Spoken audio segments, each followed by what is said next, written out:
Hello and thank you for popping by. My name is Julia and this video is a bit longer because I promised an explosion of color and flowers, and that is what you're going to get. My project starts as usual with me drawing wonky imaginary flowers to fill a full spread in my big art journal. The only flower that actually exists is the sunflower that will be one of my focal points. Off camera, I also drew what makes me happy, and that is a jar of brushes and pencils that will also take center stage on my pages. I will show you one of my sunflowers because I challenge myself to draw each petal on the flower with an imperfection, just to show myself and you that perfection isn't really required. On the contrary, imperfection can be beautiful. This flower, full of imperfections, nicks and bended leaves, can stand on its own.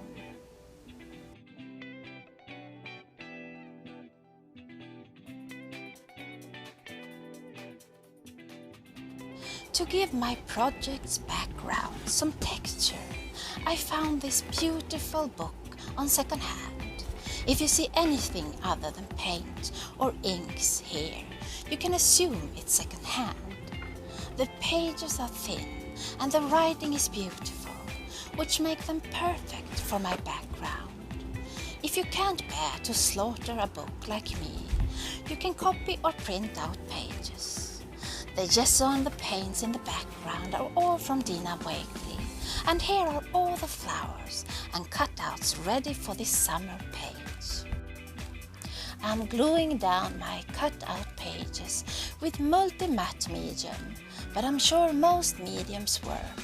You could even make your own with white glue and water. I chose the matte finish because it will be a busy background anyway. But go for the glossy finish if that's what you have on hand. And because I'm impatient, I use a heat tool to dry my layers, because it's going to be a lot of layers. When the pages is dry to the touch, I reach for my gesso, which is a fancy name for a thick paint that seals my pages, and I dilute it with water in some places. My plan is that the writing will peek through all my layers, not dominate it.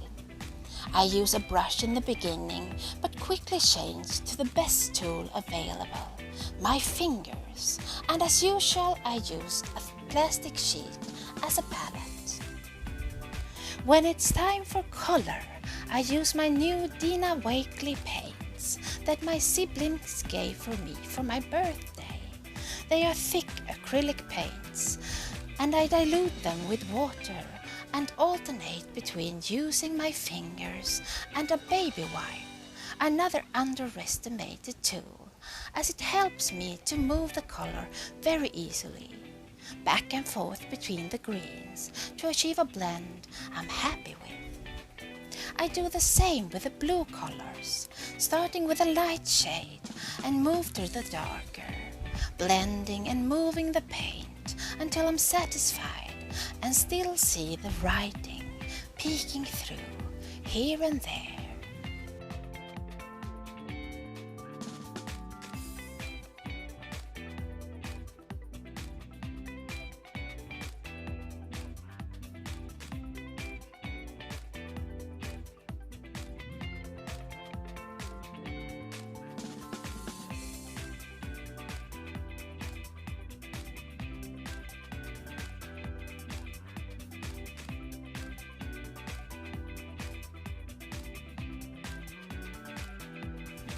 The next step is gluing down my flowers and the jar of art supplies, but also sealing them with a matte medium.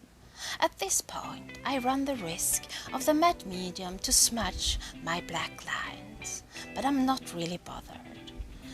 The matte medium is crucial to my coloring of the flowers.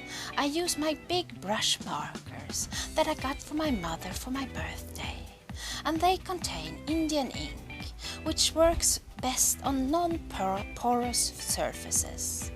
The Indian ink dries permanent but for a few seconds I have time to smudge and drag that color out with my fingers, moving it on my sealed flowers.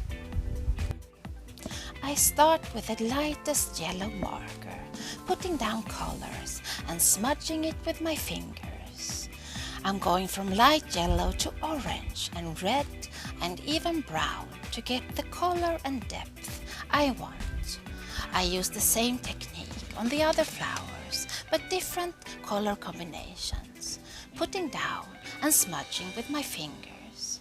If color gets outside my flowers, I can easily wipe it off in that window before it dries permanent.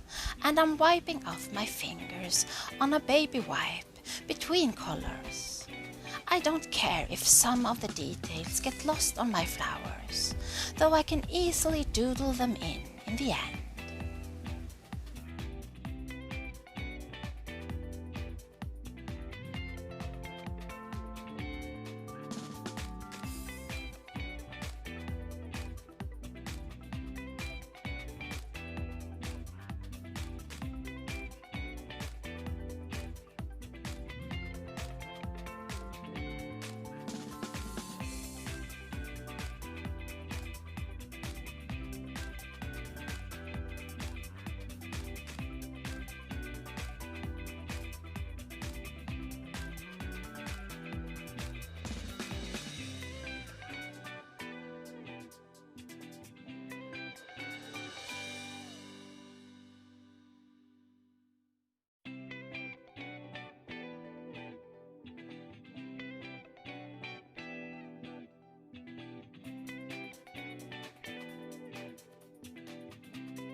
When my coloring is done, I feel the sky needs clouds to even out the heavy ground.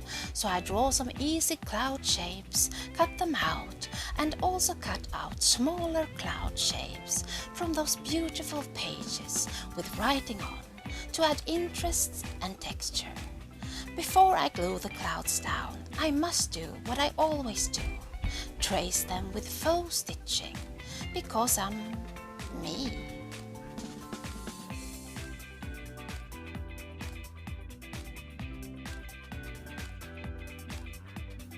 Then I glue the clouds on my summer sky, and on them the mini shapes with writing on. I also cut out circles from the pages with writing for the middle of the flowers, and some for the leaves, all in the name of layers and texture.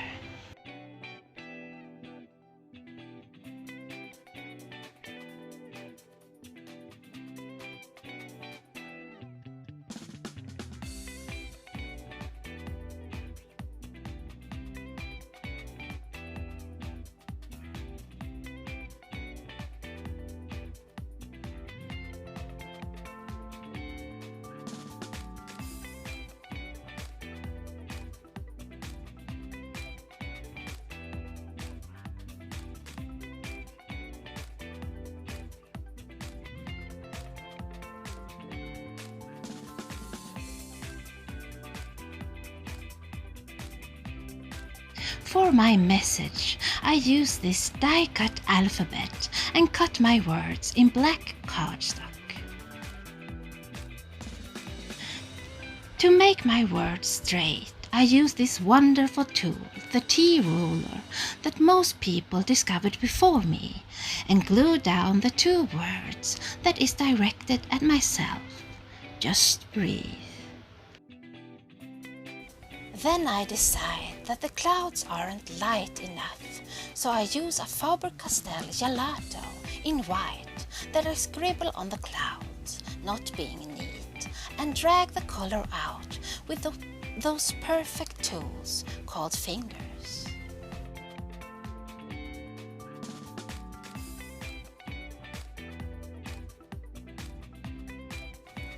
When I'm happy with the clouds, it's time to add some shading. On the sky I use a dark blue big brush and go around every cloud and everything else on the blue side to tie it together and make everything seem like it's supposed to be there. I do the same thing on the green side. Pick a dark green and smudge and shade everything. Even the letters get some shading.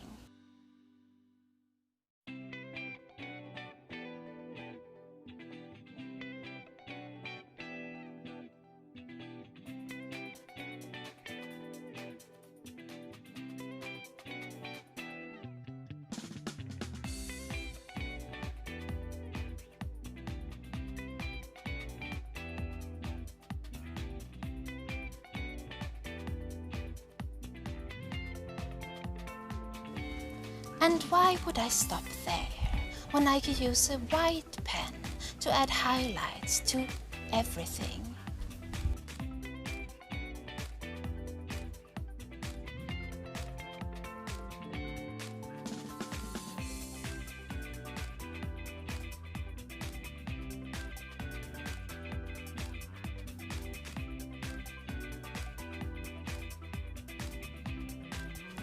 And just when I think I'm done, I get this urge to doodle on my page. I give in immediately. I doodle with a black marker, some made-up flowers and leaves until I'm happy. Now it's all done, and I want to thank you for watching and secretly hope that you will find it so interesting that you will subscribe or leave me a comment. Hope to see you soon again. Goodbye for now.